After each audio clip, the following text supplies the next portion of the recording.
Good. Then I would start the real lecture. So after giving you motivation why this is all interesting and what we do, I'll start now with my first course. The idea always is I do this on the blackboard. Okay. So it will be basically blackboard talks. I love to be interrupted. Okay. So please ask questions. You can always ask questions. Right?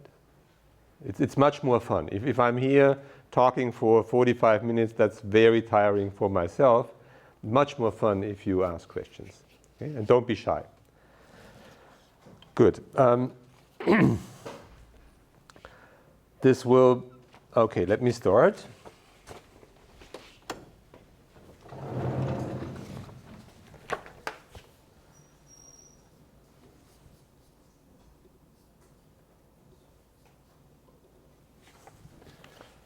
All right.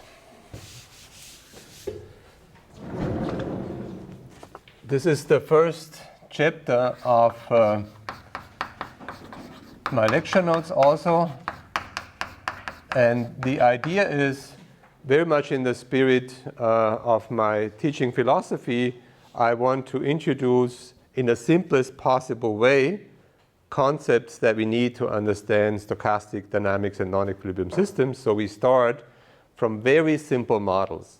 Okay? They are simple, but they're actually also quite deep in terms of what you learn from those. So we talk about elementary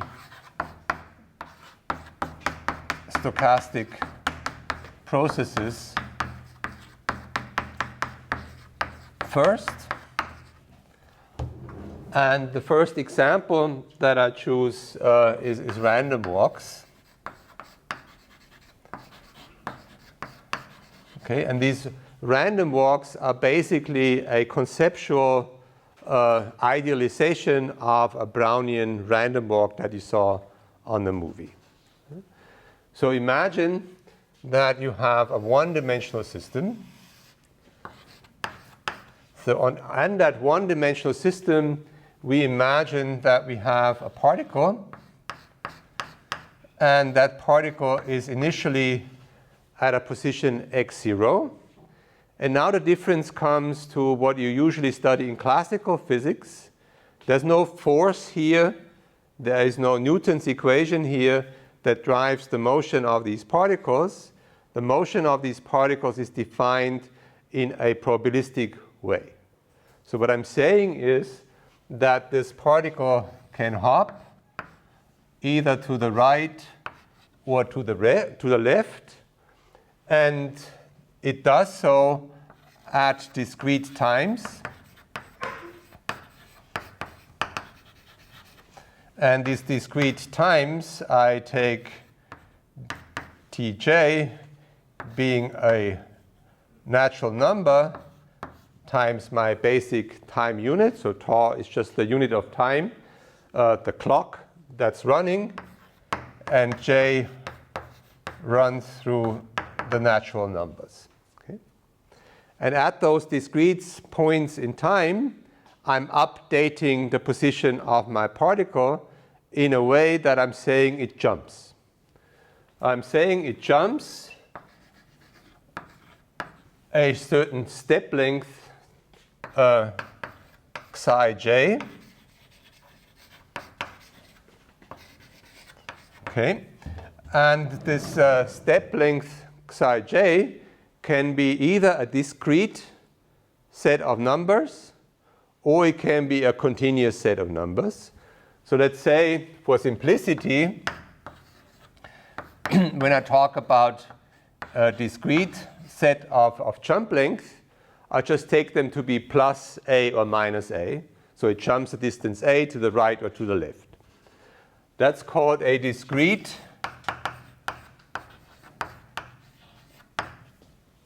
random variable because I'm not defining the variable to be due to a deterministic law. I'm defining the variable due to some probabilistic description. So I call this a discrete random variable. and I associate with each of the steps a probability.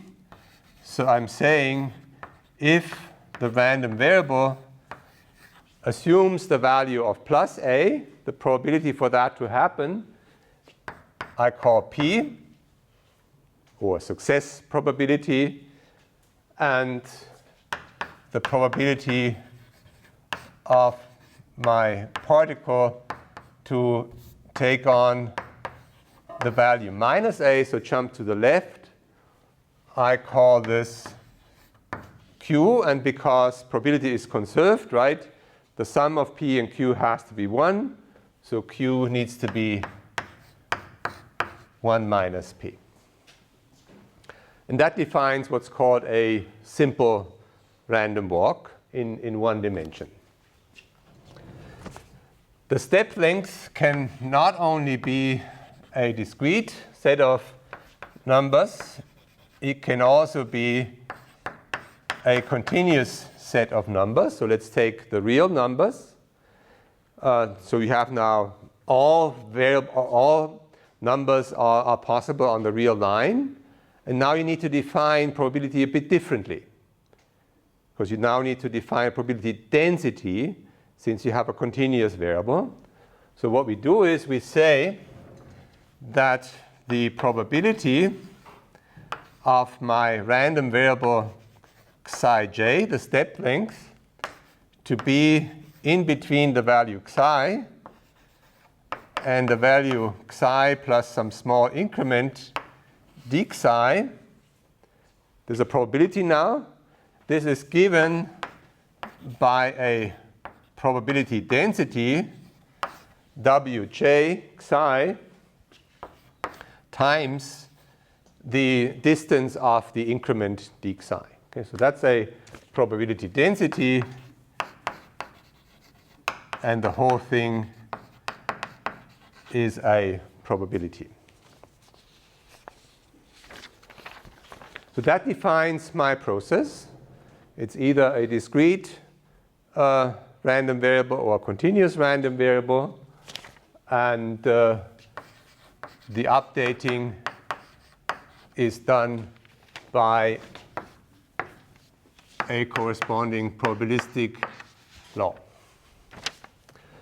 Good. Now let's see how we can study with that the process of the random particle moving ahead in time. So what we will have is that if you update the position of your particle, say I'm at a time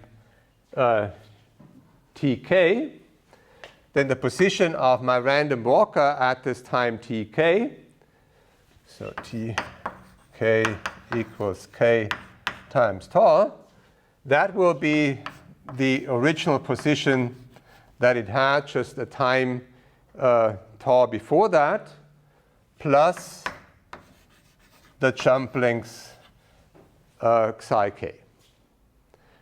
This is a recursion relation, and I could do this again and again and again. So in the end, if I write this out in terms of a sum, choosing for concreteness the initial position to be 0, this will be a sum that runs from j equal 1 to k, and I'm summing here the random variables xj. Psi j. So that means if I want to study the position of my particle, I need to evaluate a sum of random variables. And that's a recurring theme. The actual observable is a sum of random variables. The random variables here in the case we study, they are IID. They are identically distributed and they're independent. And we want to know what happens to the object xk here given those probabilistic laws. Can we say something definite about these random variables? Okay. So that's called a random process.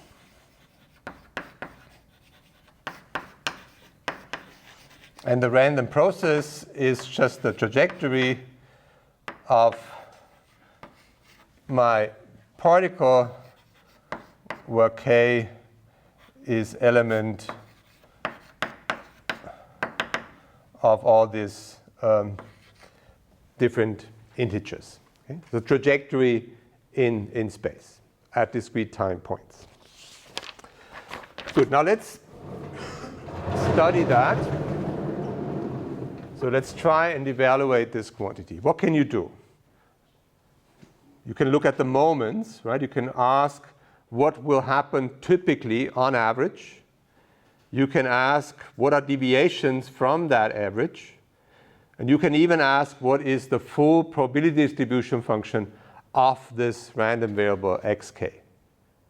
Right? We know the statistical properties of the increments of the steps, but we want to infer the statistical properties of our collective variable, the position of our particle. So let's focus for that on a simple random walk, which just means that our jump length is plus a or minus a. So I'm focusing on discrete random variables. And let's look at the moments of the distribution. And the first moment that comes to mind is the mean of the trajectory. So I want to know what is the expectation value of the position of my particle xk. And I will denote this in the following by these kind of brackets. That's the average of the position. And when I rewrite this in terms of the sums that we have, it's the sum from j equal 1 through k, and it's summing all the different increments. Okay? Now let us write this out. This is the sum. I'm just repeating the sum here. And then let's write out the brackets, the expectation value. The expectation value means I take the random variable and multiply it with the corresponding probability. The random variable can have the value plus a, and it can have the value minus a. This happens with probability p, and that happens with probability q. Okay? That's what's meant by an expectation value. Well, that's easy to evaluate because they're all identically distributed. That means this is just times k, what you have in the brackets. So it's k times the size of the jump, a, and then you have the difference in the probabilities, and that I define as k times mu, where mu is now the mean step size or the typical step size a particle has during one increment in time. And you see, it's kind of what you expect, I guess. If the probability of hopping right and left is the same, you don't go anywhere on average because you're hopping as much to the left as to the right. So the mean is 0. And if there is bias towards the forward direction, you move forward. And if there's bias in the backward direction, the mean is negative, and you move on average backward. So that's simple. But that's not enough, right? It's a stochastic process. It doesn't mean that the mean really defines everything you want to know about your particle. You also want to know how much is it fluctuating around this typical expectation value. And for that, you can look at the second moment, and later then at the variance. But let's look at the second moment first. Second moment means that I'm looking at the expectation value of my random variable squared. So let us write this out. This is a double sum, j equal 1 through k, xk Psi j squared average, right? That's what it is. And I can write out this double sum now as a sum from I equal 1 through k and sum j equal 1 through k, and I have to take the average of psi I, psi j. It's the same thing. Okay, now we have to remember two things. One is these are identical distributed variables. Psi I has the same distribution for any I, and the corresponding jump length are statistically independent for different time points. So psi I and psi j are independent if I is not equal to j. And that means that I should better divide up the sum that I have here into those elements of the sum where I equals j and those where I is not equal to j. So let's do that. I'll write this as sum over I from 1 through k and sum over all j that are not equal to I. And then I can write psi I times psi j. Okay? So I can split up the average. And as said, I'm using here the statistically independence of jumps at different time points. Okay? Statistical independence. The rest is the sum from I equals 1 through k. And here I can't do this. This is then psi I squared average.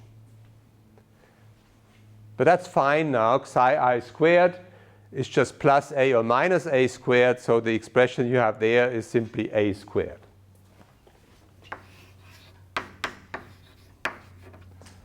All right. So as we evaluate that now, let me go to the right board. We can continue the calculation. So here, this is the sum over I and j. All these terms are the same. So the sum here contributes the number of terms that you have, which is k times k minus 1.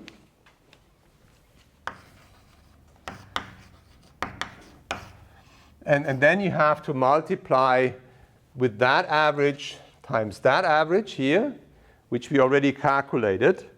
So this is a times p minus q squared.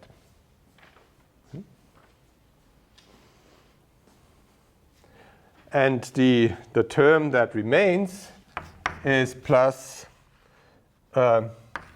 k a squared, okay, because all the terms are the same and psi I squared is a squared. Now let me write this in a funky form. I can write this as p plus q squared because p plus q is 1. That's just a trick. What we want to know is the variance of xk. So that is the second moment squared minus the first moment squared. So you first take the square and then the average and the other way around. And you subtract. This is the variance. Now you insert here for xk average the expression that we just calculated. Right? This is k times a p minus q.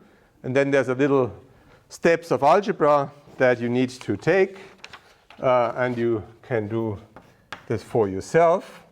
This is then 4 a squared p times q times k, and I call the quantity that's here in the brackets, I call this sigma squared. The same construction in terms of definition of what I did here. Mu is the average length per step. And here what we found, and that's an important finding by itself, the variance also grows linear in k. Okay? Not quadratic in k. It grows linear in k. And the sigma squared is the variance of one step. Okay? Sigma is the standard deviation. Sigma squared is the variance. So what this says here, the total variance is given by k times a variance for an individual step. And we have an explicit form of the variance. All right, now let me rewrite it a bit. So remember that the time is just k times my basic time unit. And I can use that now to rewrite the average and also rewrite the variance. So I'm defining that to be v times tk, and this here to be 2 times d times tk, because I know both of them are linear in k, so they're linear in tk. And I'm defining the rest here as v and d. V is the velocity, as you can see, right? And it's given by the mean step size per the typical time it takes to step forward. And d, 2 times d here, is sigma squared over tau. So what this says is our particle on average moves with a constant speed. The constant speed is given by the typical step size per time increment. But also the variance itself grows in the same way. It also grows linear in time. And the proportionality constant is called the diffusion coefficient. That's why I call it d. And the 2 is a convention that's used in order to map that to a corresponding macroscopic diffusion equation. So diffusion coefficient and mean velocity. So here we have a mean speed. And we have a diffusive process where the variance grows linear in time. And those are really the two hallmarks of a random walk. Okay? There's an average speed, but the variance also grows with time in a linear fashion. Really key and important results, especially this one.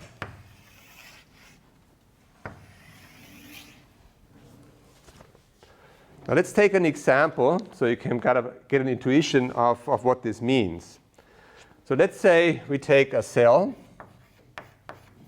and for specificity, an E. coli cell, and that means the size of this E. coli cell is typically 1 micrometer. Not exactly, just want to make an estimate here. So it's 1 micrometer. That's the scale. So like a hair. Diffusion coefficient of a protein in the environment of a cell is 10 micrometers squared per second. Those are numbers you can measure. You can actually measure them by following the trajectory of these proteins in the cell and other methods. Okay, another question to you. How long does it take for this protein to explore the whole cell?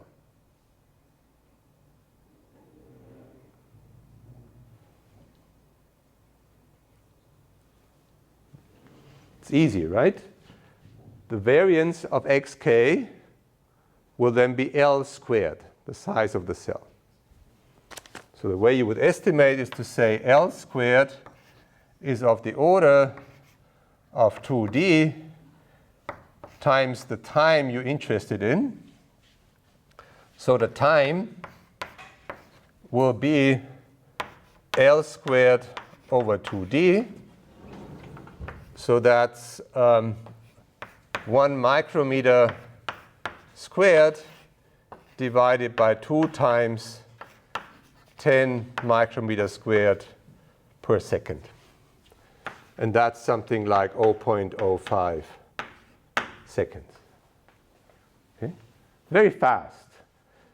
Remember the oscillation I showed you at the beginning, this movie in the E. coli cell where the proteins oscillate back and forth?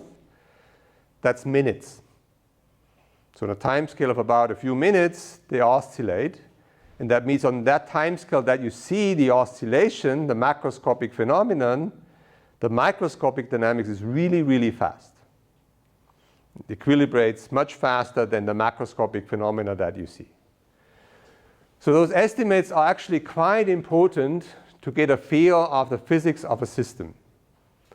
You can try for yourself and ask yourself how long would it take for this protein to equilibrate in a container of a centimeter size or meter size. And you will be surprised about the numbers that you calculate.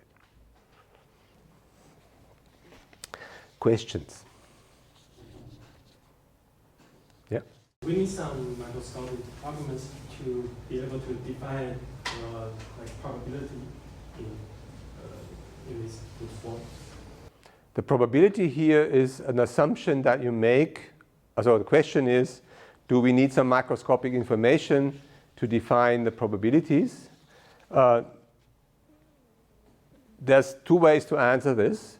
One way is to say, I macroscopically observe that particles are diffusing. So I watch it experimentally, and I can measure the mean square displacement or the variance, and I make a plot and find it's proportional to t, and then from that plot I can learn what the diffusion coefficient is. So I basically measure it. And then I say, if I want to model this at a macroscopic level, I need to somehow describe the microscopic motion of the particles. What I've done here is to make an assumption on those probabilities. They came out of the blue, right? I didn't really motivate why I make this assumption. You can read it backward that this microscopic model is a representation of what you find here. Now, when you want to do this for a real particle, meaning a plastic particle, a protein in the solution, the way you can argue is this actually embedded in a sea of water molecules. The sea of water molecules is bumping into the protein and transferring momenta from the water to the protein at this macroscopic scale. And if we were to be able to calculate these microscopic processes in detail, you could figure out at this microscopic scale some notion of probability of motion. But there's always the element of coarse graining. The actual system, a classical system, has no noise. Right? It would be described by initial conditions, Newton's laws, and trajectories for these many, many different particles. Noise comes in because you do coarse graining. You look at the particle alone and you ignore all the water molecules in the surrounding. So all the physics of the water molecules bumping into the particle, they are hiding in these probabilistic assumptions about the motion of the particle being to the right or to the left. Other questions? All right, so let me show it to you.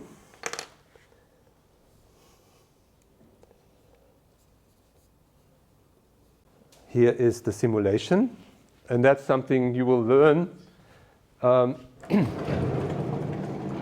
to write a program for that. You will learn in this Python crash course that Sevi and Bea will give.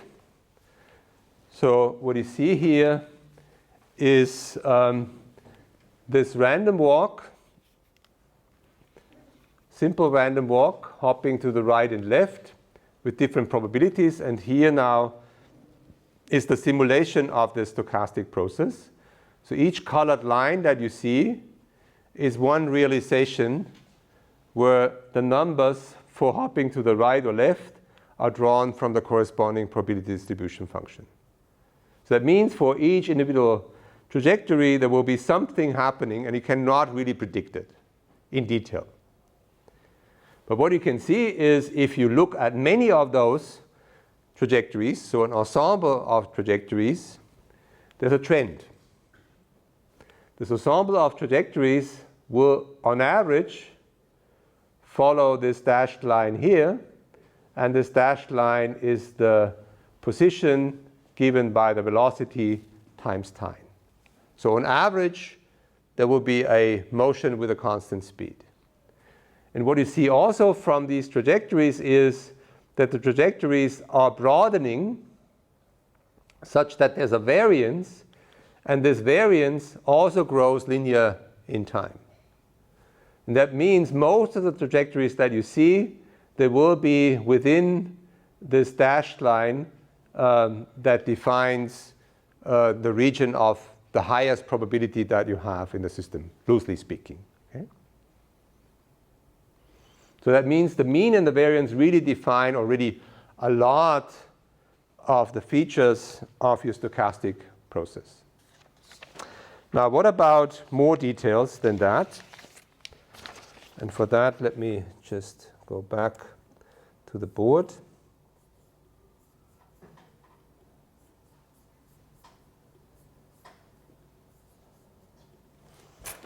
So if you want to have more details than that,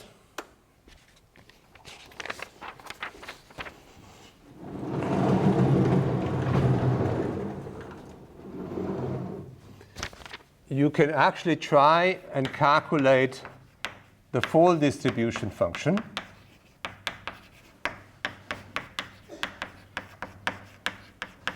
So you want to know the probability that my random walker is at position n times a after k steps. Okay. So what does that mean?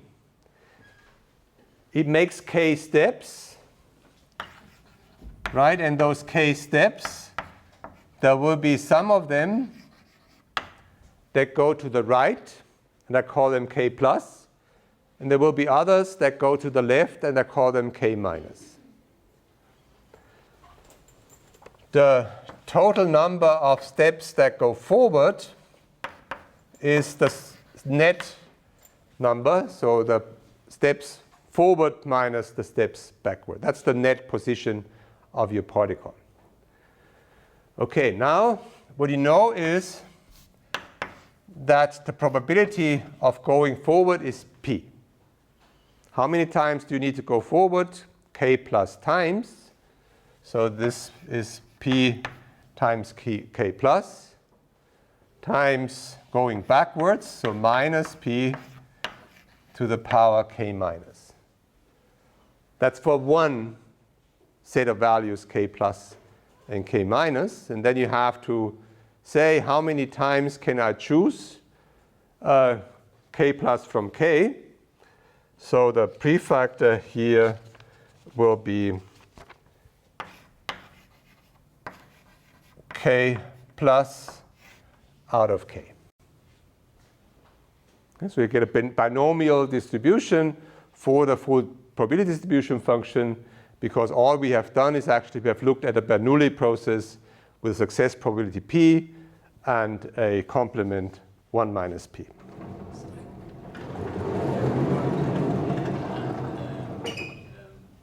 Time escape is independent. I mean, if you make the step half and make the time twice, you would see the same picture. So here the time is just ticking. Think of generations. So time is not at my disposal at all. I'm just saying at a certain time tk, something happens. And the variable tau, so how long I make this time interval, is not really important. It just sets the scale of time. So important here is that you have a discrete set of events where something happens. The duration in between is only entering the formulas via the time scales that you have. In the same way as the length between the steps is defining the basic length scale. So nothing happens if you halve that. Okay, so that's the actual distribution. And when you compare this, and of course this gives you, if you take the standard properties of a binomial distribution, you can calculate from that the mean of n and the variance of n. And what you find is the mean is k times p minus q, and the variance is 4 times k times p times q. So the same results that we have before. There's just no length scale anymore that appears in these formulas because I just look at n and not n times a. Okay. What else can we say about this? So you can ask yourself, what about the limit of this thing? So what's the limit for a large number of steps? So n much larger than 1, and I do this in quotation marks because you have to specify what you mean by large number. And here now comes a theorem that I think you have learned in statistical physics in the bachelor's, which is the central limit theorem that says this will converge to a Gaussian distribution. But you can also show mathematically by looking at the limit of large n for the binomial distribution that the binomial distribution converges to a Gaussian distribution. You'll see this in the lecture notes there. I work it out as one of the tutorials. So for large n, this is approximately given by 1 over 2 pi the variance of n square root times the exponential of minus n minus the average of n squared divided by 2 times the variance of n. So we do get a Gaussian distribution, and this is ultimately related to what's known as the central limit theorem of adding random variables in the limit of large number of random variables. So let me summarize of what I've shown you for today. We have looked at an elementary stochastic process in terms of a one-dimensional random walk. And the case I've been discussing the most is the one where your step length has 2 values, plus or minus a, which are specified by a probability p and q. Then you can show that the mean grows linear in the number of steps, time steps, and the variance of the position also grows linear in the number of time steps. This means there's a mean speed, and this means there's diffusion law. The full distribution is a binomial distribution just by simple statistics, and that has a limit which is a Gaussian distribution. And that's very important here because this is a universal feature that doesn't really depend on the details of each random walk itself. It will always happen as long as there's sufficient statistical independence of the various events that you have that define the random walk. So this is not only true, and I'm saying this to you, that in the case of the case we studied, the simple random walk, this is a general result for many different types of stochastic processes that have weak correlations between the steps. All right, let me stop here. And yeah, please ask questions. Should we have k instead of n, which is much greater than 1? Pardon? Should we have k instead of n, which is much greater than 1? No, you will see this. So you will have here a probability distribution function. And this here is n, and that's the distribution. And I've been very vague here how you do this, So what you can show is that the core of the distribution function, so this part, oh, sorry, yeah, you're right. So this is true for k much larger than 1. So the statement is the core of the distribution function will be a Gaussian, not the tails. Okay? This was wrong. Okay? That happens if you look at very large timescales, meaning a huge number of steps. So, and what is the story with the tails in the limit? Are they weaker? Because the tails will not be Gaussian. They will depend on detail on what we have been doing in the stochastic process. for example, for the discrete walk in this case. Yeah, so Weaker tail. there will be weaker tail and they will also go to 0. Yes, exactly. Yeah, and that's no longer true in a Gaussian random walk. It has infinite tails as opposed to the discrete process where you have 0 at some point. You can't get further, right, as all steps going to the right or all steps going to the left. So this central limit theorem is a statement about the core of that distribution, not about the tails. The tails will do something that's specific. Other questions? All right, so thanks for this first lecture. See you tomorrow.